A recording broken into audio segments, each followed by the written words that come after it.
Here we're showing how QuickSilver can be used to change the audio language or subtitles at an exhibit to serve a more diverse audience. Each of these is running on one of our micromedia servers or a stick, which is so small that it can be co-located alongside any piece of equipment. In fact, we just have it kind of stuck on the back of these monitors here.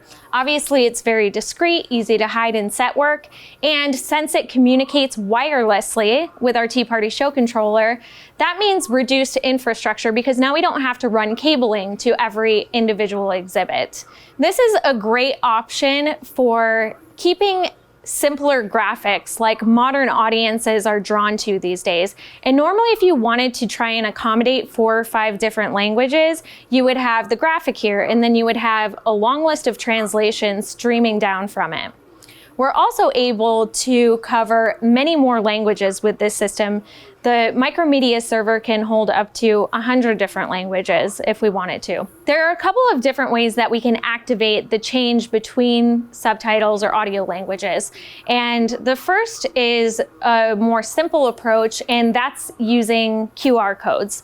So we already have an agnostic user interface, which means that we can control the system using just about any smart device. So I have my phone here and I can actually scan this QR code, or we could also use an RFID tag to allow a visitor, a guest, to access those controls on their own. So if I go ahead and scan this QR code, I can pull the controls right up and it gives me options of different languages to change to. So I'm going to go ahead and click the Spanish button and you'll see the subtitles change live. There we have the Spanish subtitles. So instead of the video having to start back at the beginning, we do it live so it doesn't interrupt the video feed at all.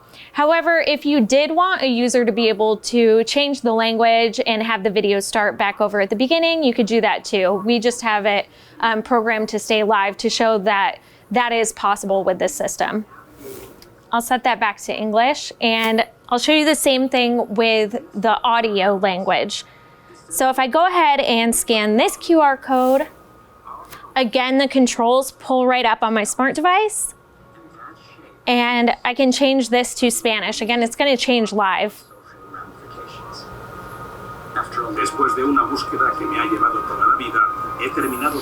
Again, if we wanted it to start back to the beginning of the video, once the language has been changed, we could do that. Just depends on how you want to have it programmed.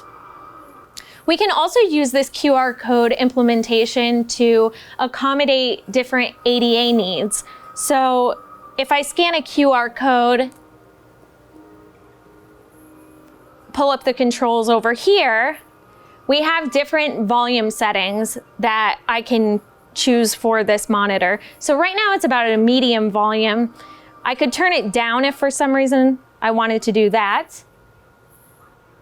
Or I could turn it way up. If somebody's hard of hearing and they need to be able to turn the volume up in order to enjoy the exhibit as other individuals would, then that's a possibility.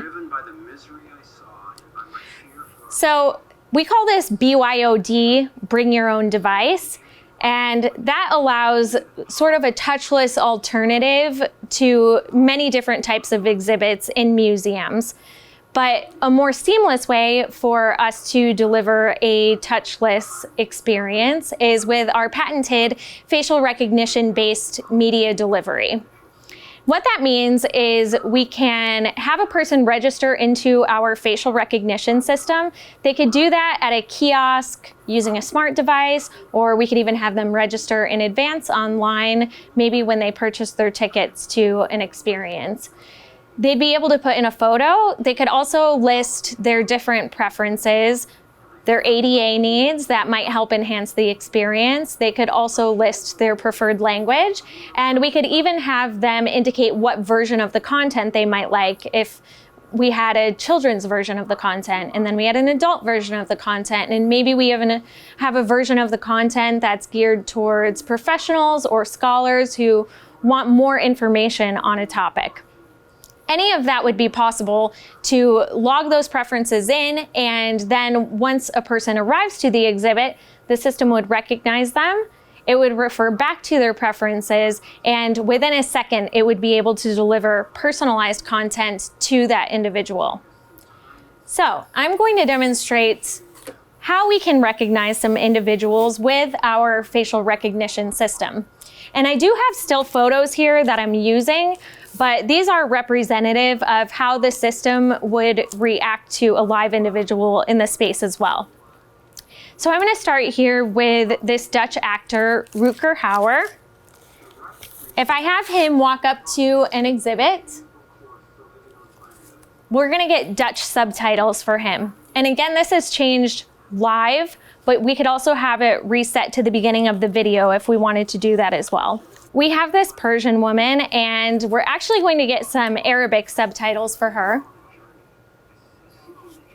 So as you can see, the system has no problem handling non-Latin alphabets. And then of course we have the Queen, who likes English.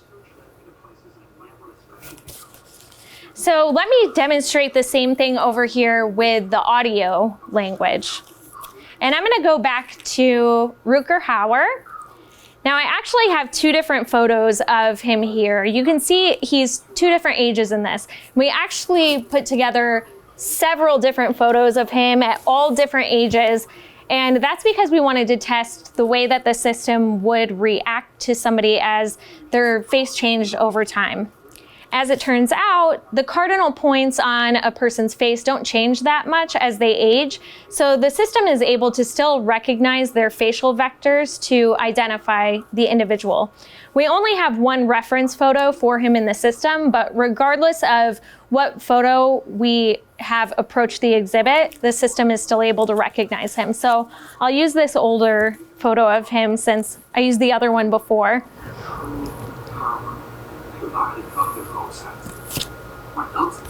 And we have some Dutch audio for him.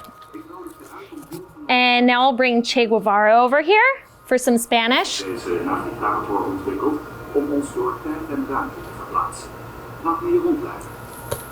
And there's Spanish for him. And now I have this Persian woman again. We'll get some Arabic audio for her.